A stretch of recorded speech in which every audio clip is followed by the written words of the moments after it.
নমস্কার, আজ বাংলায় স্বাগত আপনাদের। আমাদের সঙ্গে আজকে যিনি রয়েছেন তার পরিচয় করানোর আগে আগে ছোট্ট কিছু কথা বলতে হয়। প্রথমত, তিনি অরাজনৈতিক একজন ব্যক্তিত্ব, কিন্তু রাজনৈতিক একজন ব্যক্তির সঙ্গে শুধুমাত্র স্রেফ সৌজন্য সাক্ষাৎ করতে গিয়েই যার গন্তব্য হয়েছিল লালবাজার, তিনি আর কেউই নন, বিলেত ফেরত একজন ডক্টর, স্বনামধন্য চিকিৎসক রজত শুভ্র ব্যানার্জি। আমাদের সঙ্গে এই মুহূর্তে তিনি রয়েছেন। রজতবাবু, আপনাকে আজ বাংলায় স্বাগত।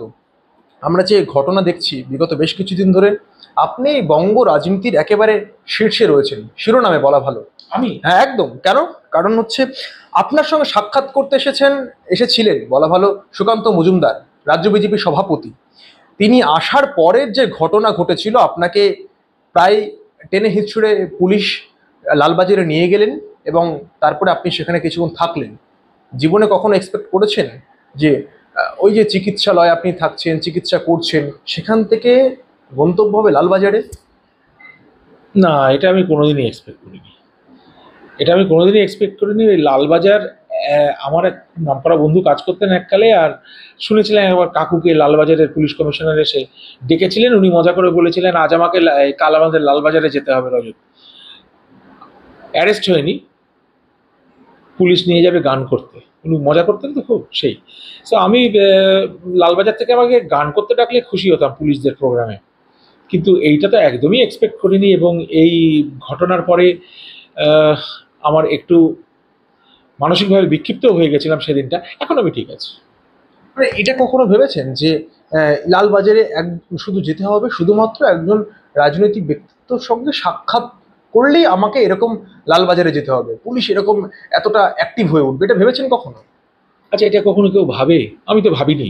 সারা পৃথিবীতে এমনি একটা হাজরা মোড়ে দাঁড়িয়ে 100 লোককে জিজ্ঞাসা করো, এটা নামটাম না দিয়ে এরকম একটা ঘটনা ঘটেছে, আপনি কি ভেবেছিলেন এটা হতে পারে? হতে পারে ওয়েস্ট বেঙ্গলে, আর কোথাও না।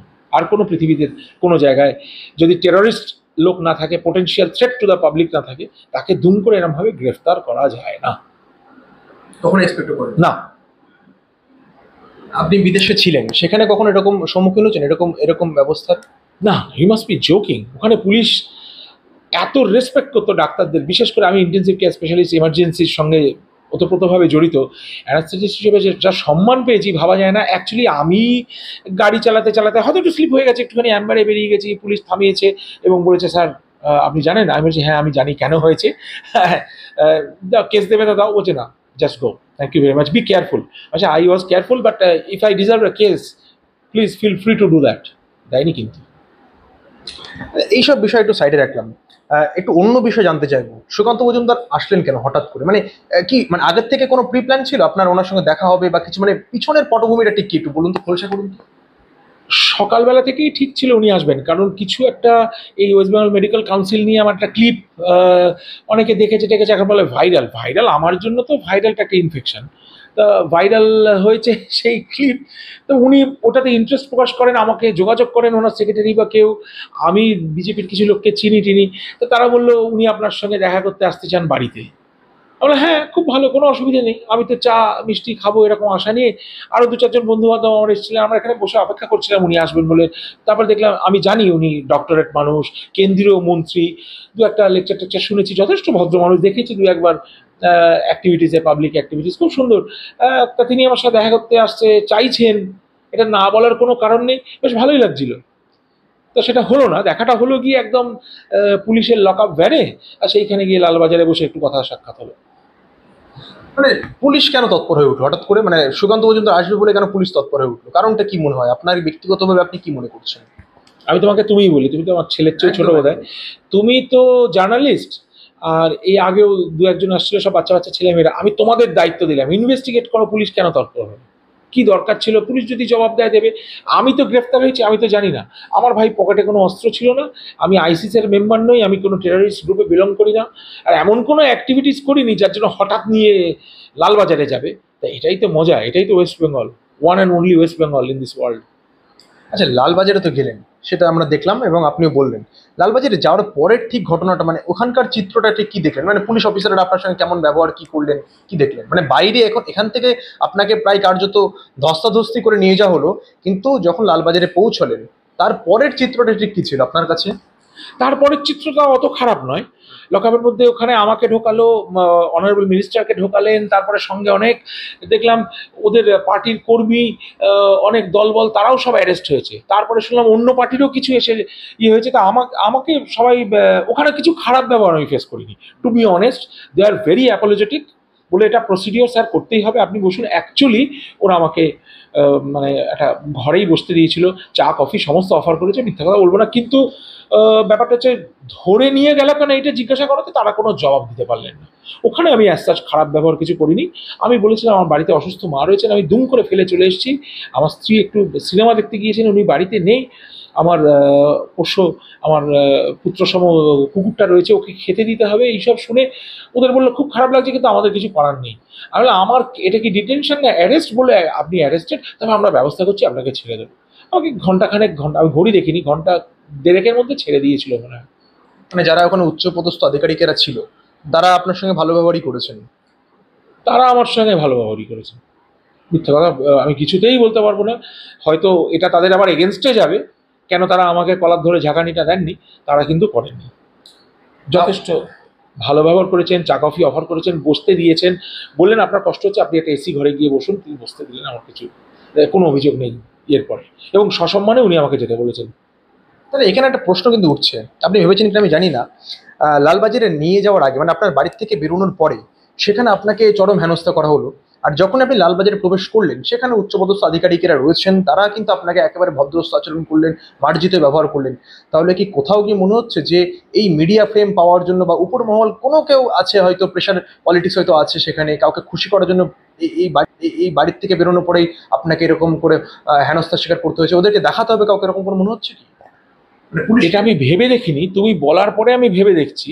Maybe yes, my answer is yes. কেন কি এইখানে অত্যন্ত অসভ্য মানে, এবং সত্যি কথা বলতে কি আমি এটা নিয়ে এখনো অ্যাকশন নিইনি, মনে করিয়ে দিলে ভালো হলো, থাক স্পার্কটা ব্রেনে থাক।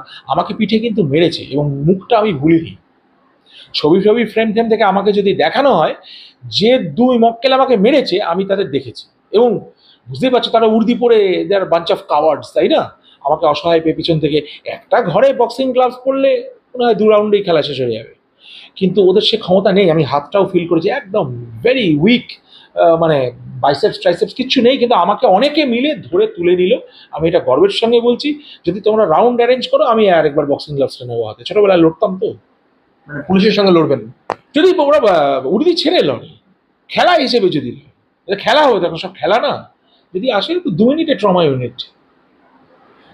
এই সুকান্ত মজুমদারের সঙ্গে আপনি যখন জেলে গেলেন, লালবাজারে গেলেন, তারপরে সুকান্তবাবু আপনাকে ঠিক কি বললেন? মানে তার কি কোথাও খারাপ লাগছে এই গোটা ঘটনার জন্য কিছু বলেছেন, অনুশোচনা করেছেন কিছু? উনি অত্যন্ত লজ্জিত। লজ্জিত মানে উনি প্রথমেই হেসে বললেন, এত আপনাকে কি বিপদে ফেললাম, একদম এই কথা। আমার মানে নিজেরই লজ্জা লাগছে, কি দেশে আছি দেখতে পাচ্ছেন তো, আপনি বিপদে পড়ে গেলেন। অ্যাকচুয়ালি আমরা ওইখানে দাঁড়িয়ে অনেকক্ষণ কথা বলেছিলাম মুক্তদলের মোড়টা, এই পূর্ণ সিনেমার মোড়টায়। সেই কথা বলাটার সময় আমরা একটু আলাপ আলোচনা যখন করেছিলাম তখন ভালোই যাচ্ছিল জিনিসটা। ওই যখন অ্যারেস্ট হয়ে গেলাম তখনই সব জিনিসটা ঘেটে গেল।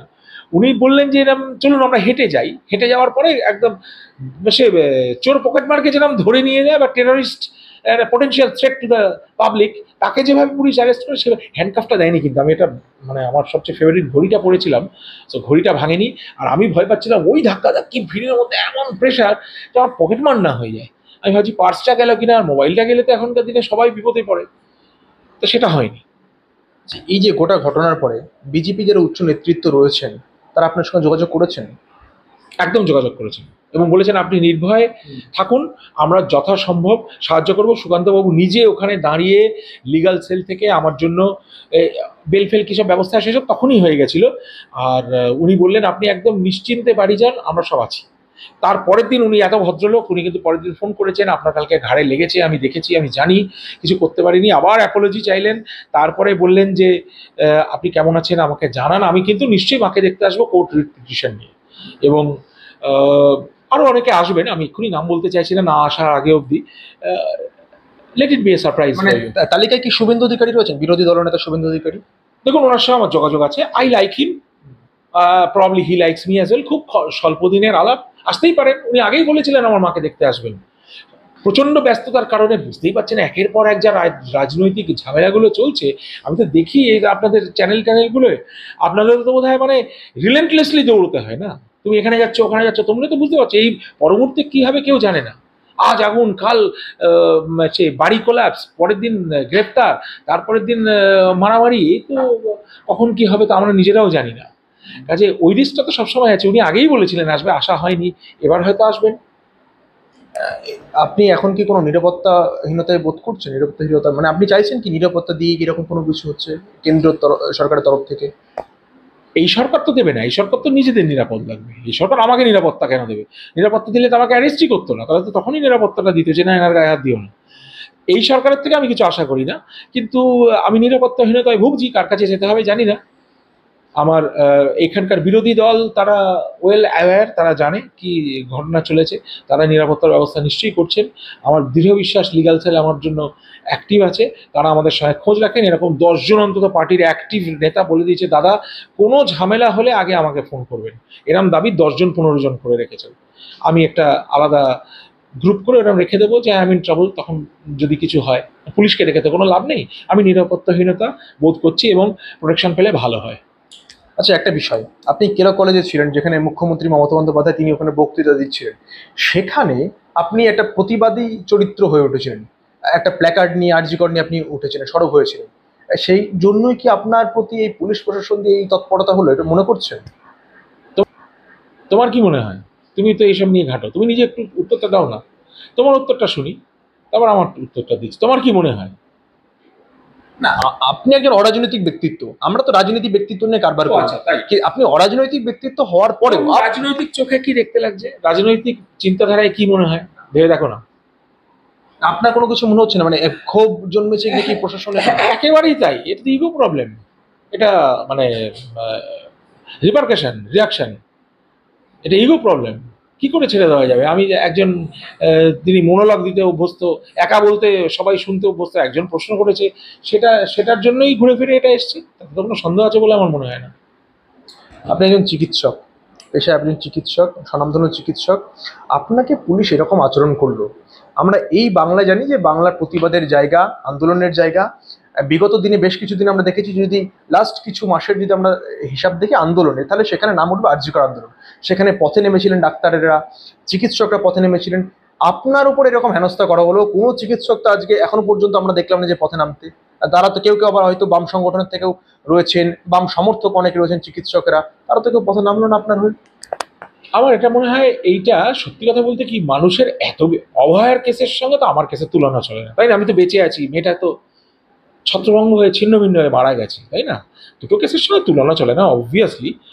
আমি এখন আমি ওই অবস্থায় পড়লে কি হতো সেটা তো জানি না, কিন্তু রাস্তায় নামার প্রয়োজন হয়তো হয়নি এটা নিয়ে। তারপর চাকরিহারারা শুনছি বছরের পর বছর ওই কুতুব মিনারের তলায় কোথায় স্বাস্থ্য ভবন, শিক্ষা ভবনে সব রাস্তায় শুয়ে রয়েছে, তাদের উপর অত্যাচার হচ্ছে, সেগুলো অনেক বড় ইস্যু আমার মনে হয়। আমার এটা এত বড় ইস্যু নয়, তবে অ্যালার্মিং ইস্যু তো বটেই। একটা পার্সন হিসেবে, একটা জেন্টলম্যান হিসেবে দুম করে এরকম তুলে নিয়ে চলে যাবে। আর যত অন্যান্য সংগঠনের যারা লোক, এসএফআই এর বন্ধু বান্ধব দাদা, সবাই আমাকে ফোন করেছেন ইংল্যান্ড থেকে, আমেরিকা থেকে। আমি আজকে সকালেও কল পেয়েছি, অন্তত 10-20টা ওভারসিজ কল এসছে। এইখানে সবাই আমায় টেক্সট করেছে। আজকে সকালে সাউথ পয়েন্ট স্কুলের লোক, আমি সাউথ পয়েন্ট হাই স্কুলের ছেলে আমায় ফোন করেছে, আমরা সবাই পিছনে আছি। আমি অ্যাক্টিভলি গ্রুপগুলোতে থাকি না, কিন্তু solidarity is there, if required they will come out. ডাক্তাররা সবাই আমাকে ফোন করেছে, এবং সেটা সিপিএম সংগঠনের এসএফআই ওরা বলেছে রজত আমরা তোমার সঙ্গে আছি।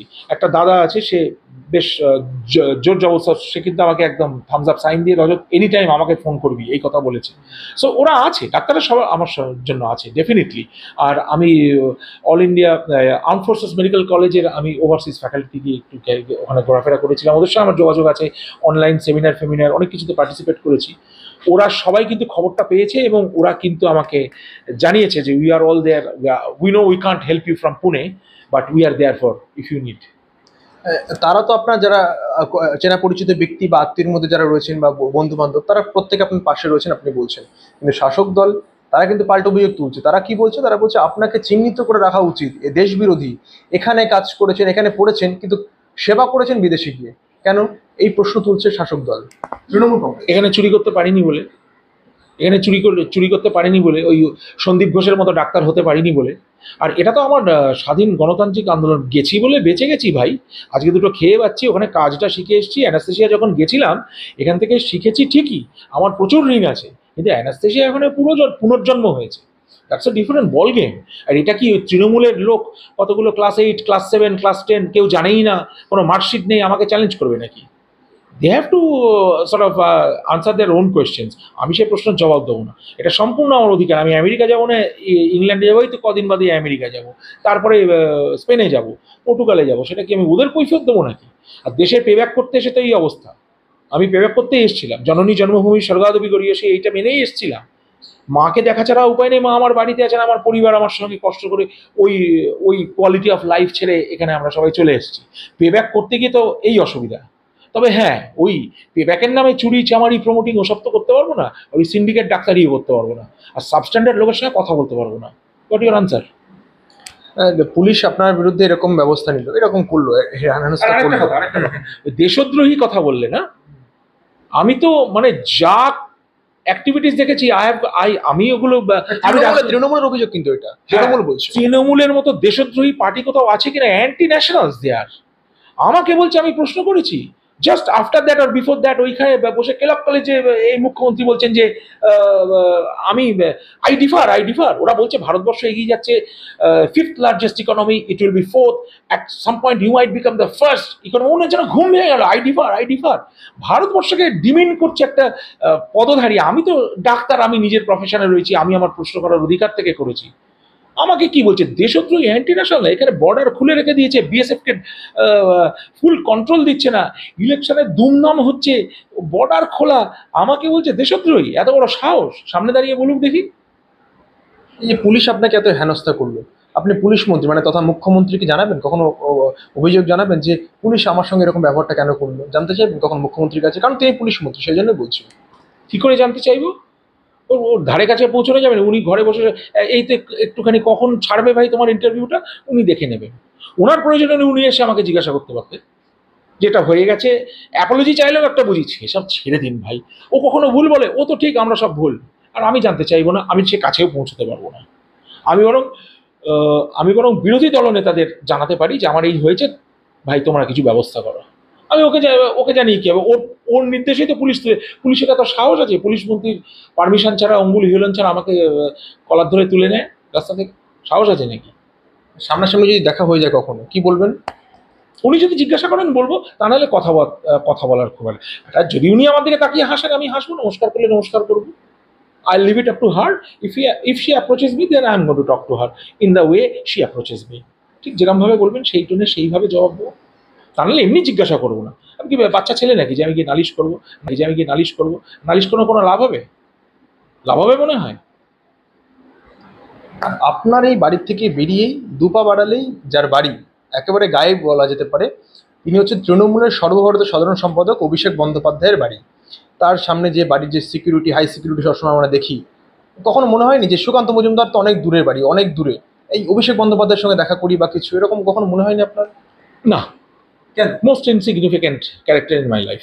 আমি তো তাকে চিনি। অভিষেক বন্দ্যোপাধ্যায় অনেক ছোট। আর সর্বভারতীয় কথাটা যে বললে ভাই, আমি এখনই বলে রাখি, এই সর্বভারতীয় ব্যাপারটা তাহলে আমি বলি, এইখানে বসে কথা হচ্ছে রজত ব্যানার্জি গ্লোবাল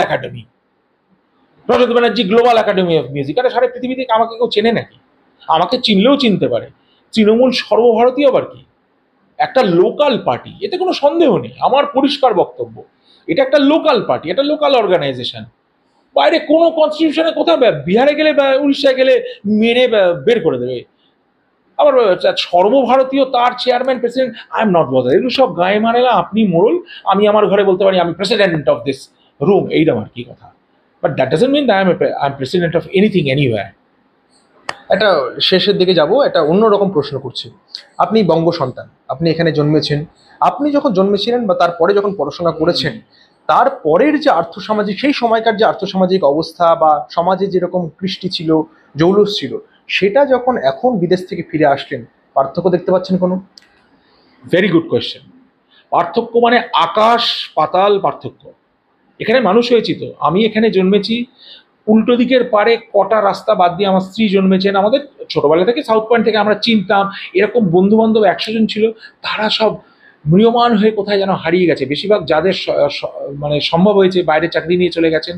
এইখানে আমরা রাস্তায় এই হরিশ মজিটোতে দাঁড়িয়ে ফুটবল খেলেছি, ক্রিকেট খেলেছি, ছোট ছোট ক্রিকেট ফুটবল টুর্নামেন্ট হয়েছে, একটুখানি বাসকে স্টপ করা হয়েছে, একটুখানি দাঁড়া একটা বল হয়ে যাক, কখনো তো এরকম ঝামেলা ফেস করিনি, ঘুরিয়ে উড়েছি রাস্তায়, ডাঙ্গুলি খেলেছি। এখন সমস্ত চেঞ্জ। ওই যে একটা ভবানীপুর জায়গাটা, তো আমাদের জায়গাটা তো ভবানীপুর, এবং কালীঘাটটা সেটা একটা ধর্মীয় প্রতিষ্ঠান, সেখানে একটা পবিত্র ব্যাপার ছিল। এই রাস্তা দিয়ে একটুখানি এগিয়ে গেলে উত্তম কুমার হেঁটে বেড়াতেন এককালে, একটু আগে হেমন্ত মুখার্জির বাড়ি, বড় বড় ওস্তাদ পণ্ডিত মানুষ এই রাস্তায় থাকতেন, চিত্তরঞ্জন দাসের বাড়ি উল্টো দিকে, সেইখানে সিদ্ধার্থ শঙ্কর রায় বাড়াটলো, তখনকার দিনে এইসব লোক এখানে তো থাকতো। শ্যামাপ্রসাদ মুখার্জির বাড়ি, কটা নাম বলবো, তাই না? এখানে গিয়ে সুকান্ত ভট্টাচার্যের বাড়ি ডান দিকে। এইটা এখন বদলে গেছে, এখন একদমই সেই ছোঁয়াটা নেই। কালচার টালচার তো ছেড়ে দিন, এখন সবাই যেন রেগে রয়েছে, সবাই প্রেশার, হাজার হাজার গাড়ি, হাজার হাজার পুলিশ, কি করছে, এটা বিভ্রান্তিকর জায়গা। না, সিরিনিটি তো চলেই গেছে, শান্তিটা একদমই চলে গেছে। মানে তৃণমূল সরকারের আমলে একেবারে সবকিছু বিপন্ন বলছেন, সবকিছু জৌলুস বাংলা হারিয়ে ফেলেছে। একদম তাই, 100% তাই। এটা যেন একদম র্যাপিড ডিটোরিয়েশন। সিপিএম আমলেও অনেক অন্যায় এগুলো শুরু হয়েছিল, কলেজ লাইফে বুঝতে পেরেছিলাম ধীরে ধীরে। আমরা তখন সবাই অ্যাকচুয়ালি অ্যান্টি সিপিএমই ছিলাম, কারণ হসপিটালগুলোকে শেষ করছিল। ওইটুকু বুদ্ধি পলিটিক্স না করলেও যাদের আছে, তারা জানতো যে হসপিটালগুলোকে সিপিএম শেষ করছে। সেইটাকে যেন চূড়ান্ত রূপ দেবে, ওকে বলে একটু স্লো স্প্রেডিং ক্যান্সার ছিল, এটা অ্যাকিউট লিথাল ক্যান্সার হয়ে দাঁড়িয়েছে, এইটা আমি মনে করি।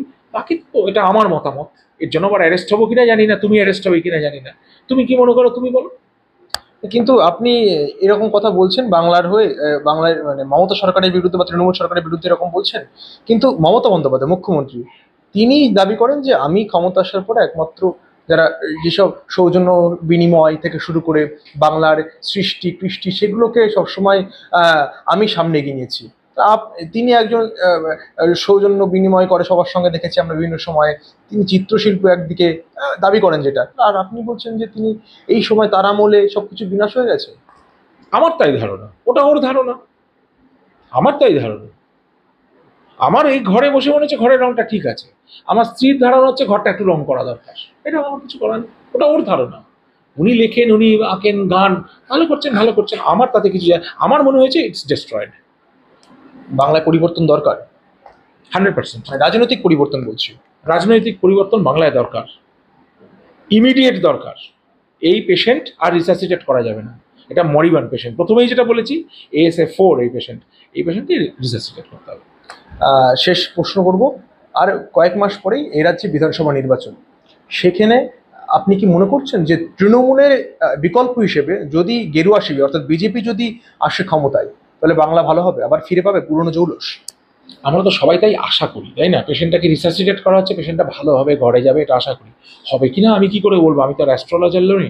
আর আমার রাজনৈতিক ব্যক্তি সেরকম কিছু নেই, আমার রাজনীতি নিয়ে পড়াশোনা, একটু অবজারভেশন, রিসেন্টলি ইনভলভ হয়ে 2-4 বছর আমি একটু জাস্ট মানে পাতাল তাচ্ছি না, শুনছি, তোমাদের প্রতিবেদন দেখছি। আমার মনে হয় একটা চেঞ্জ দরকার। বিজেপি আসলে সেটা ভালো, আর তো কোনো অল্টারনেটিভও দেখছি না, ওটাই তো প্রধান বিরোধী দল। আর বিজেপি আসলে আমার মনে হয় একটা যেটা সুবিধা হবে, এটা second largest Democratic party in the world, second largest Democratic party in the world BJP. তার একটা তো সুফল ওয়েস্ট বেঙ্গল পাবেই, সেন্ট্রাল থেকে সমস্ত কানেকশনসগুলো ওপেন আপ হয়ে যাবে যদি হয়। আমার ধারণা নেই এটা ভালো হবে না খারাপ হবে, তবে এইটা চেঞ্জ দরকার। মানে আজ বাংলায় আপনি একেবারে এক্সক্লুসিভ বলছেন বিজেপি ক্ষমতা আসা উচিত, তাই তো? আমার মনে হয় হ্যাঁ, আসা উচিত, এইটা চেঞ্জ দরকার। বিজেপি ক্ষমতা আছে সেকেন্ড, ইয়েস, আমি তাই বলছি। একেবারে সরাসরি একেবারে অকপটে বলছেন, স্বীকার করছি। অকপটে বলছি বিজেপির আসা উচিত, আর কিভাবে বলবো, আর তো কোনো ভাষা জানা নেই। বিজেপির আসা উচিত, চেঞ্জ হওয়া উচিত, BJP should rule this for some time, they should be given an opportunity to rule. ওদের একটা চান্স পাওয়া উচিত, জোর করে তাড়িয়ে দিলে হবে না। হেরে হয়তো যাবে, সেটা তো আমার হাতে নয়।